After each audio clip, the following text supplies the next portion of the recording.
everybody, and welcome to another edition of Thirsty Thursday Women's Online Wellness Facebook Live. I'm going tonight a bit commando, so I pop now. Get your mind out of the gutter. It's not what you think. I'm dealing with some technical issues. Imagine that. For those of you who watch this on any regular basis, know that I live in a world of technical issues. So I'm going tonight with a little bit less lower technology, but not any less incredible information, not any less valuable stuff. So forgive me for the little glitch when I first started. Hopefully that's gone, and hopefully we're going to be glitch free for the next 15 or 20 minutes as we spread joy and happiness throughout the internet and give you some practical advice that you can use from here on out. Tonight, I'm really excited, even though I'm going commando. Again, stop it. I know what you're thinking. That's not what I mean. I'm going technology. Whoops, about to pull my phone out of the thing there. Hopefully you can still hear me there. I get so excited, I just knock stuff over, and I hope I don't knock my phone over. But again, I get excited because when I have information that I feel is valuable, it doesn't take much to get me excited these days. I mean, it's probably like a lot of like you is our level of excitement has a very low bar. I mean, give me a ham sandwich and a good Merlot, and I'm excited beyond belief in this day and time. It just doesn't take much to get me fired up about life, which is a good thing. It sets the bar low. That way I can really appreciate things a lot easier. But I really got excited when I saw a couple of studies this week that had nothing to do with COVID. Nothing. It wasn't even, the word COVID-19 didn't even appear in these studies. But what did appear was some incredibly exciting news for ways that you can overcome what many of you may unfortunately believe are the chains that bind you, and by that I mean your genes. How many of us grew up? I mean, we grew up, a lot of us 10, 15, 20, 30, 40 years ago, going through high school, learning about our genetics, learning about the biology. And if you were like me, you were taught that we were kind of set. We were just learning about genes. I mean, believe it or not, 40, 50 years ago, we were just kind of getting a sense of this stuff about what makes up our body, the genetics of it all. Watson and Crick had labeled DNA and told us all about that back in the late 50s. But the technology, I mean, just the thought of being able to sequence somebody's genome, much less swab your cheek and send it to some online place and actually get a readout of your genetic makeup was just absurd. That was nuts. Nobody thought about that. That wasn't even on the radar. But now we can do it at a home test kit. You can get your complete genetic profile sent off for these less than $150 now, which is nuts. It's crazy.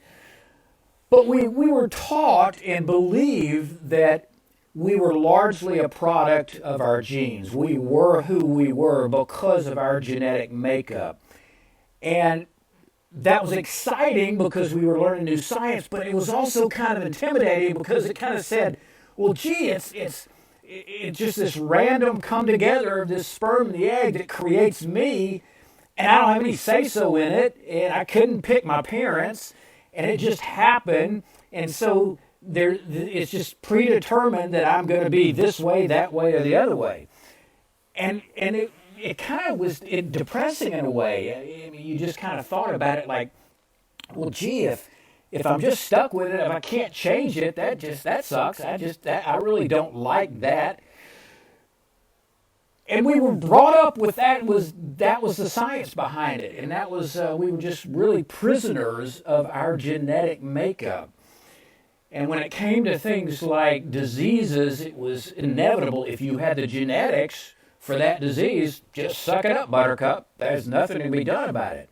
Now, there are some things, and I guess what I'm leading to is there's a whole lot today that doesn't apply. You got from my title that you're not a prisoner of your genes or your genes.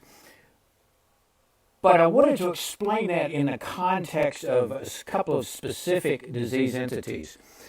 So let me just say from the outset that we are not now just completely captivated. We're not deterministic. In other words, we actually have a lot more control over our destiny when it comes to our health than we ever thought possible, that we ever thought was it. Now, there's some things that won't change. For example, there are some things you were born with in your genetic makeup that no matter what you do is not going to alter that. Your height, for example.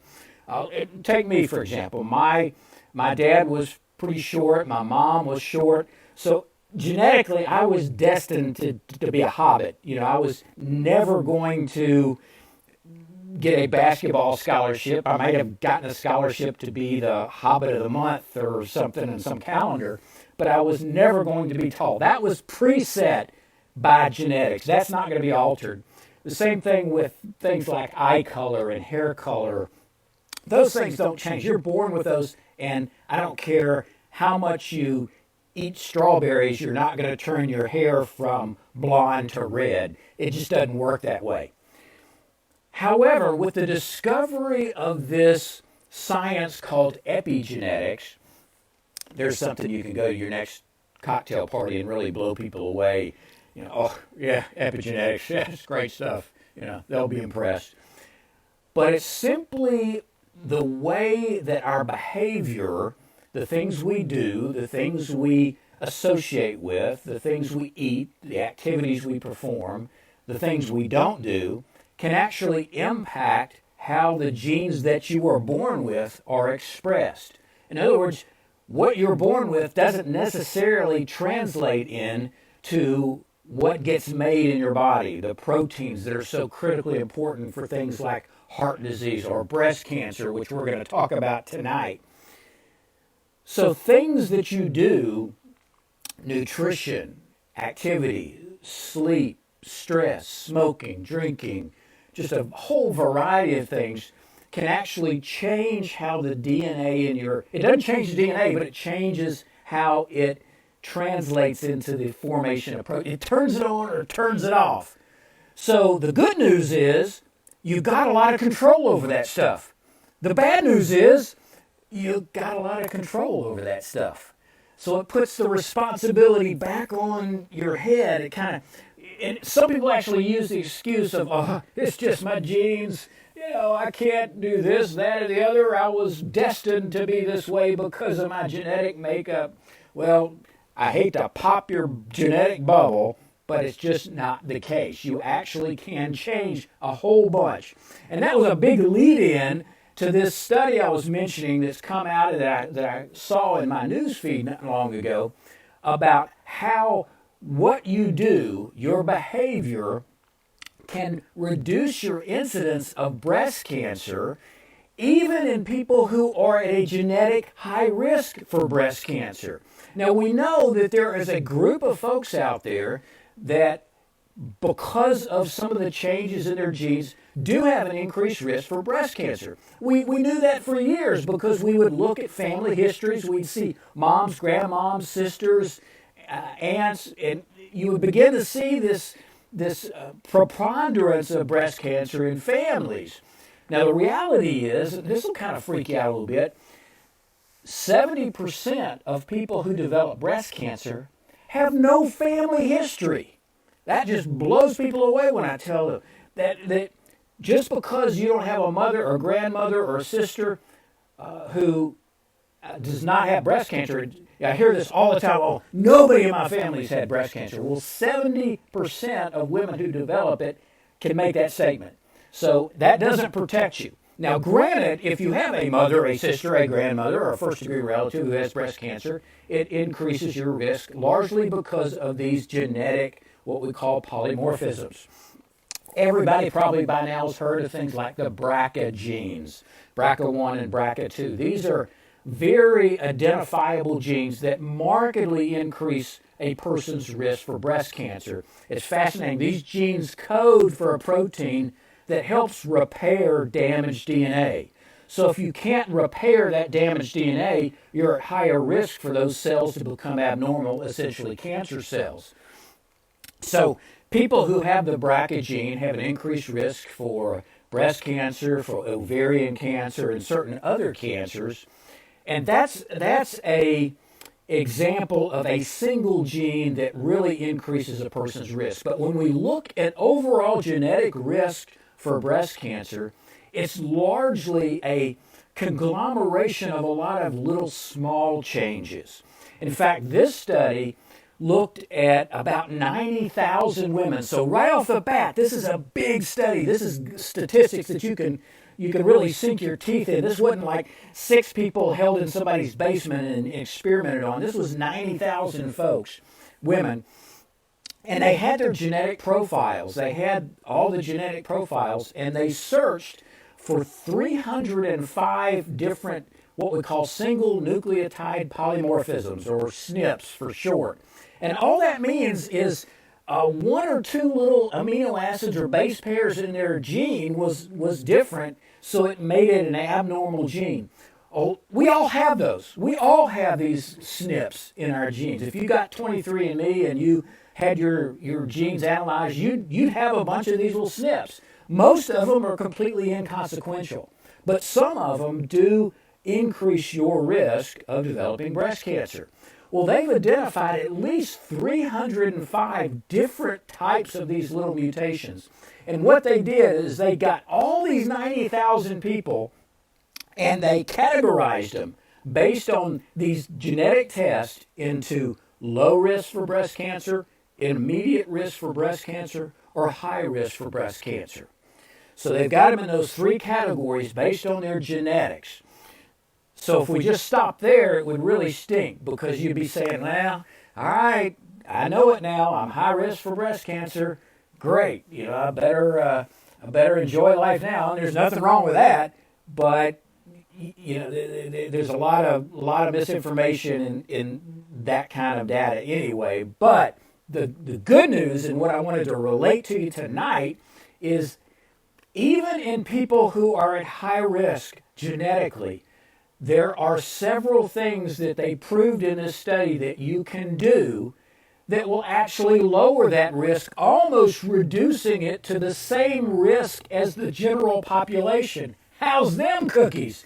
Gives you back control. It removes the fear, because if you can do these simple things, and I promise you, they're relatively simple, there are 5 things they looked at, and if you can do those things, then you can reduce your risk. You can increase that epigenetic profile, reduce your genetic risk, and live a long, happy life, theoretically. So, I know you're all sitting there saying, well, what the heck are those 5 things? I'm going to go out and buy those pills right now. I'm going down to Walgreens, and you better call my script in for that pill, because I want that, and I'm going to start on it now. Sorry, it ain't a pill. I know that disappoints you. But what they are these 5, what they called, these were 5 categories. And the reason they chose these 5 was because other studies through the years have shown individually that these 5 things reduce the incidence of breast cancer. So they wanted to see, all right, if somebody was doing maybe 4 out of those 5, would that impact it if they were high risk for breast cancer? And what if they were only doing 2 out of these 5? Would that impact their risk? All right, well, let's get to those 5. And they're not going to surprise you. You've all heard it before. But the reason you're going to hear them again, because it's true. It's like if I told you every day of the week the sun was rising, you'd get sick of hearing me talk about the sun rising, but it doesn't take away the truth that the sun's going to rise. And the same thing applies to these things. But I thought they were very interesting because they're all controllable factors. So, number 1, people who are active. That was one of the first categories. People who are active. People who are active show that they reduce their incidence of breast cancer. Now, what does active mean? That's the secret sauce. What do you mean by active? Well, in this particular study, they considered someone active if they exercised 2 hours at a moderate level a week. Not a day, a week. Basically 30 minutes every other day, or 45 minutes every other day at moderate intensity, and that's a brisk walk. So that's our bar for exercise. You're not training for a marathon. You're not sweating at the gym. You're going out and taking a dead burn walk for 30 or 45 minutes 4 times a week. Even if you can't do that, if you're homebound, or you should be homebound now, because being outside is the best place you can be. But say you can't get out of a chair. Well, using light weights, doing there's these little stationary, they look like bikes, but you can do them with your arms. Body weight resistant exercises where you don't need a gym, you don't need a treadmill, you don't need weights, you don't need bars. You can do it all on basic body weight exercise. The bottom line is just move. Just move. So that was the first thing, was moderate exercise for 30 minutes, 4 times a week. That was the first criteria that they were looking at. The second was maintaining a healthy weight. Well, what does that mean? What's a healthy weight? Well, we characterize that several ways. We are familiar with BMIs. BMIs are just a division between your height and your weight. And it can be deceptive, but it's helpful to know that you'd like to have a BMI below 30, ideally below 25. I think a better measurement in this day and time, especially as it relates to breast cancer, and as I'm mentioning in a minute, dementia, is waist circumference. I think that's a more important measurement of your risk factor. Women who have a waist circumference under 35 inches is kind of what we shoot for, because the data indicates, whether it's breast cancer or some other things, if your waist circumference is greater than 35 inches, you have an increased rate. And it's linear, meaning that the larger that waist circumference, the greater your risk. Why is that important? We know that there's this concept called visceral fat, the fat around your internal organs. And that gets concentrated in the midsection. And unfortunately for women, genetically and hormonally, that's where the fat tends to go as you get a bit older. Obviously in men, it goes there. I mean, how many of you, let me see, raise hands, how many of your husbands have this little teeny tiny little butt and a big old gut? Well, they're at big time risk because they've got all this abdominal fat. And that's risky because that's what gets released into the bloodstream first. And that's where you get, you hear about cholesterol, LDL, all these different types of cholesterols. Well, that gets into the bloodstream and helps contribute to atherosclerosis. So remember that remember the apple and the pear where most of your weight is in your hips or your thighs, that's actually healthier than the apple where most of it's right around the midsection. So that was the second thing that they looked at, was being in a healthy weight. Now, sometimes if you have access to a body composition analysis like we have in our office, it's a very simple machine, but it measures your percent body fat. Women want to be below 32% body fat. A lot of times there's no way you can figure that out on your own. There's skin calipers. You can actually lay in a pool, and if you float really easily, that's not good because fat floats. So the easier you float, the fatter you are. Next time you're at a party, look around at all the people in the pool, and if the folks that are really floating easily, you know that they've got a higher percent body fat. So ideally below 35%, ideally test that in an accurate way, either whether it's in a bone densitometry or with the body composition analysis. So that was the number 2 that they looked at. Number 3 was either limiting or eliminating alcohol.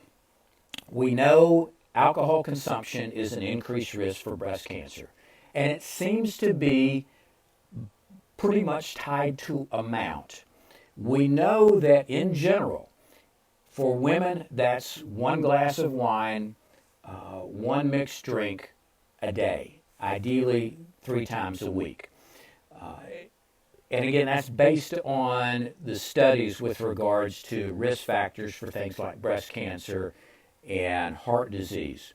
So it's not eliminating alcohol intake. In fact, there's some studies that show red wine, because of the antioxidants contained in the skin of the grapes that still get translated into the wine, can have some health benefits, but it's all linked to amounts. So the third criteria, besides being active, a low percent body fat or healthy weight, is decreased or limited alcohol consumption. Number four was, these were interesting. They included these two, and I thought it was very interesting that they included these, but one of the categories they included was they added a point, if you will, to this score if you never used birth control pills. So it was a good thing, according to these folks, if you never used birth control pills. If you use birth control pills, you got dinged a little bit. Now, let me clarify that very, very quickly for you, because I don't want to spend a lot of time. That's a whole separate topic in and of itself. We know that most of the studies that linked birth control pills to the incidence of breast cancer had two very important caveats. Number one, the majority of them were all done with very high dose birth control pills, some of the earliest birth control pills that had what we call 50 micrograms of estrogen. Well, we're using them now with 20 micrograms. So most of the studies were done on pills that we're not even using in this day and time. The second is there's a definite correlation between the time of use. In other words, using birth control pills for 25 years is a slightly increased risk than using them for 10 years. So I thought it was curious that they included this as part of their evaluation, because it's not really a very close correlation, and there's so many variables that influence that. I'm not a big fan of using that as a risk factor. Now, the fifth risk factor is another interesting one, and that was in women who were using hormone replacement. Now, remember, let me just a quick refresher. Hormone replacement in menopause is very, very different from a birth control pill. You're saying, well, they're both hormones. Come on, hormone's a hormone. Well, no, that's like saying an antibiotic's an antibiotic. There are a whole bunch of different kinds of antibiotics. And birth control pill hormones are very, very different from hormone replacement hormones. Those are two different beasts. But they used the criteria of, they gave you credit, positive credit, if you used hormones. They didn't care whether you used them or didn't use them, but you had to use them for less than 5 years. If you used them for over 5 years, it puts you in a higher risk category. And that's exactly what these massive, huge studies are saying now, that there's this cushion of safety. When you look at this massive study done called the Women's Health Initiative, there was no increased risk of breast cancer in women taking hormones until after 5 years of cumulative use. So we know that there's that safety profile. So that's what they did. They took all these 90,000 women and they divided them into low risk, medium risk, and high risk based on their genetic profile for breast cancer. And then they took these same 90,000 and they put them in categories based on these behaviors, whether they were active, whether they had a healthy weight, whether they consumed alcohol and how much, whether they took birth control pills, or whether they used hormone replacement and for how long. And they divided them based on how many of those characteristics they possessed into, I forget the term they used, like a low or a good lifestyle, or an average lifestyle, or a poor lifestyle. That's how they categorized it. And what they found was that regardless of what category you fell into with the genetic risk, low, medium, or high, regardless, those that had the best score lifestyle-wise, meaning that they were doing 4 out of 5 of those things, that they ticked off 4 or 5: healthy weight, active, not using birth control pills, using hormones for less than 5 years, low consumption of alcohol. If they were in 4 out of 5 of those, then every category had a reduced risk of breast cancer developing. Every single one of the genetics. So those behaviors completely overrid the genetic predisposition. Now, that was linear, meaning that the fewer of those lifestyle things that you did, the less impact it had on the genetics. And that only makes sense, but it also gives great credence to the truth that these things make a difference in a positive fashion. So if you only did one of those five things, you had only a very slight reduction in risk as compared to your genes. So the bottom line is, if you have a family history, but remember, you're not protected. So quite honestly, if you have breasts, you're at risk, men or women.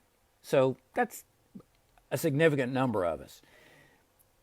To reduce your risk, healthy weight, low or medium intake of alcohol. Again, I don't even want to include birth control pills here because they do a lot more good than they do harm.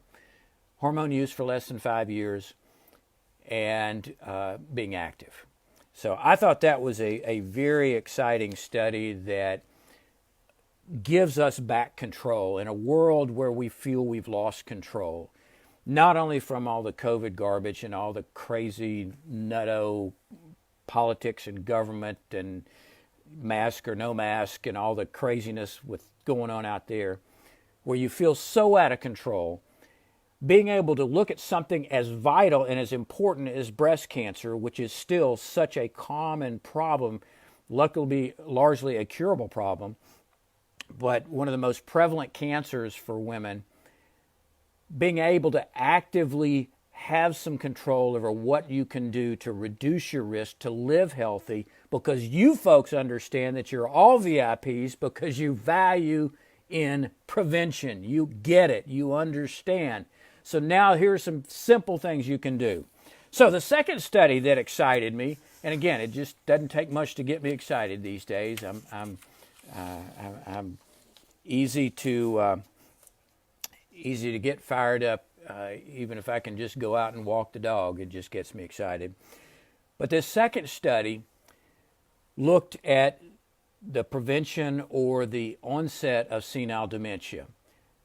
And I'd love to see a show of hands, my sense in this day and time, that is probably one of the scariest things that people see and fear on a daily basis as you get into the fifth and sixth and seventh decade, because we all know people who are suffering from that. We all know people who are dealing with forms of senile dementia, which Alzheimer's is one form, and it frightens us. It frightens us all, and I think it's rightly so, because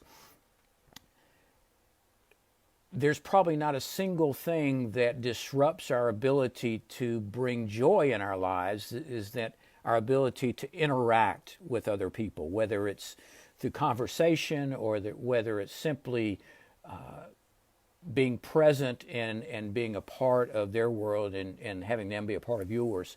So it's natural to be frightened of that. And I think almost above any other medical problem in this day and time, largely because people are actually living longer. You know, when the life expectancy was 60, which really was not that long ago, it wasn't that big a deal because you didn't see that many people who experienced that.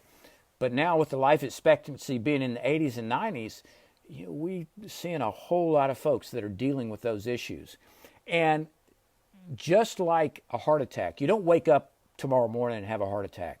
That sucker's been building for years. And the same thing with most forms of senile dementia. It's a cumulative effect. It's accumulation of toxic byproducts and proteins and garbage that gets in the brain, but it happens over years and years and years. So the good news is the decisions we make today, the things we do now, can actually reduce that risk down the road. Now, there's still a whole lot we don't know about it, but we're learning more and more every day, whether it's through basic science or clinical applications. But one thing we do know are some things that can increase the risk. Now, not always does something you do that increases the risk turn around into something you don't do that decreases the risk. Does that make sense? You had to follow that So it doesn't always work that way, but in this particular instance, it does. And it's going back to what we mentioned just a few minutes ago, is this idea of central obesity or increased waste. There's a study that came out just 2 weeks ago that looked at 7,000 women, and they had followed these women over many, many years. And what they did is they enrolled these folks and they got all these baseline measurements, all these measurements of their waist circumference, of all these different blood tests. And then they followed these people over many, many years. And obviously there was a cohort that developed senile dementia and some that didn't. And so they fed all this stuff into computers and trying to figure out, and they found one of the highest correlations with the development of senile dementia is that elevated abdominal circumference. As we mentioned, in women, ideally that's below 35. In men, it's a little higher. 40 has been associated with problems going over 40, and for women over 35. And it makes sense when you think about the physiology. We understand now that senile dementia is largely secondary to a lot of inflammatory changes. At the core of many of these chronic illnesses is inflammation. And inflammation is just a cellular reaction to either toxic damages to the body, overuse, normal metabolic processes. Certainly things we ingest can create inflammatory conditions. Obviously viruses and bacteria can. But inflammation is at the source of cardiovascular disease. It's probably an initiator and a propagator of senile dementia. So when people have excess body fat, especially in the midsection, again, that's broken down. That becomes, excess fatty tissue is inflammatory tissue. Fat is a very active tissue, as we've talked about. It produces a lot of chemicals. It doesn't just sit there. It produces a bunch of stuff. And one of the main things it produces are these what we call inflammatory cytokines. The same inflammatory cytokines, by the way, that we hear about being produced in the lungs from people who have severe COVID, but just to a greater degree. But these same chemicals can be produced by excess body fat anywhere in the body, but especially in the abdominal area. So you're kind of walking around in a heightened inflammatory state. And when that happens over years and years and years and years and years, you begin to see the results as it accumulates, and whether that's through heart disease or senile dementia. So they actually looked at this study and they found that, and this was the part that really impressed me, because, you know, I'm big on prevention, I'm big on taking action, I'm big on doing stuff that can head off problems. So the people who had increased abdominal circumference at the initiation of this study showed an increased risk of senile dementia. But here was the exciting part. They had a cohort of individuals who actually lost weight and who actually reduced their abdominal circumference to a healthy range. And in the process, they actually then ended up being lower at risk for senile dementia. So they were actually able to reverse the risk, the process. That really is what got me. That was what I took notice. I knew inflammation and increased central obesity could exacerbate it, but I also got excited when I saw that that's a reversible process, just very much like I believe type 2 diabetes is a reversible disease. It is a curable disease. That's one of the things people don't really get right now. They think they have type 2 diabetes, that they'll have it for life. No, it is a reversible disease if treated appropriately. And by treated, I largely mean lifestyle changes. But this study just reinforced the fact that you can change your destiny. You can, with the right plan, with the right help, with the right guidance, you can reduce the incidence of what we fear most when it comes to our health and wellness, and that's being unable to enjoy the life that we have at whatever age this happens. So that's what it was exciting. That's what got me fired up, is that we do have some control over that. All right, finally, we've been going on a little bit farther than I wanted to tonight, but I get excited about this stuff. I get fired up. Just gets me fired up. Finally, something a little bit lighter, a little bit something to end the night on a lighter tone, although I think being able to take control of your health is pretty exciting, and I don't see that as a negative thing. You just need the awareness, you need to plan, and you need to follow through. You need somebody to walk with you through it, somebody to guide you through it, and you can achieve anything that you want to achieve, I believe, when it comes to health in most instances. Here's something I saw the other day, and I just thought it was quite interesting. There was a study that looked at about 22 domestic and foreign avocado oils. Now, you've heard about avocados, and you say, oh, they're so full of fat. Well, they are full of fat, but they're full of the good fat, monounsaturated fat, which is good fat. So avocados are good stuff. You eat your guacamole, just be careful of the chips. But the avocado is good stuff. But this study randomly went in and pulled 22 different avocado oils off the shelf and independently tested them. And they found that 15 of the samples, 15 of the 22, were already oxidized before the expiration date. Well, what does that mean? Two things. One, it affects the taste. But two, it affects most of the benefits that you're going to get by using avocado oil. Same thing kind of applies to olive oil. That's one of the benefits, is all the vitamin E and the antioxidants. But they found that the majority of these were either containing contaminants, or they were not properly processed, or they were not properly packaged, because they need to be kept away from sunlight, or that'll oxidize them. They even found 2 of them didn't even contain avocado oil. They contained soybean oil, because these things are not FDA regulated. This is a perfect example of why you've got to be a critical consumer, and you've got to be very wise when it comes to any type of supplements or herbs or vitamins. I've preached that for 30 years. You can't rely on the integrity of the manufacturer. You've got to be your own best consumer, and there's plenty of resources to find out about that now. But this just reinforced the fact that the government's not looking out after you. You've got to look after yourself, even when it comes to food, even when it comes to something like avocado oil.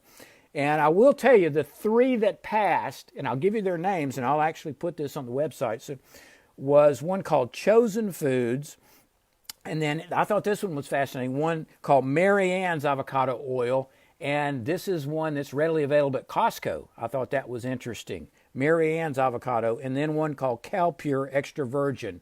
And I'll note that 2 out of the 3 are California-based, and 18 of the 22, with the majority of them being shown to be not so great, are all from Mexico. That's not a political statement. That's not a racist statement. That's a fact. Just saying, you've got to do your homework. You've got to be critical in how you judge what you're consuming. Hey, listen, before I go, I want to tell you again, thank everybody for being a part of this. I love your comments. We've had some spirited debates in the last few weeks on some of the stuff we've talked about. I love the interaction. I love the information. I love the way that you're responding to other folks and helping them out. Just remember that you can always suggest folks that you feel like might be benefited by being a part of this group. We're continuing to grow. Oh, and I almost forgot. I promised you a free book. Well, some of you may already know. All you need to do, and this is for all the new members and a lot of the old members who'd forgotten it or never known, all you need to do is go up and push the Files button, go to the Files, and then scroll down till you see a file that says Hormone Health. It's a PDF file. That's my entire book from start to finish on A Woman's Guide to Hormone Health, sitting right there, right for free, for you to read right tonight.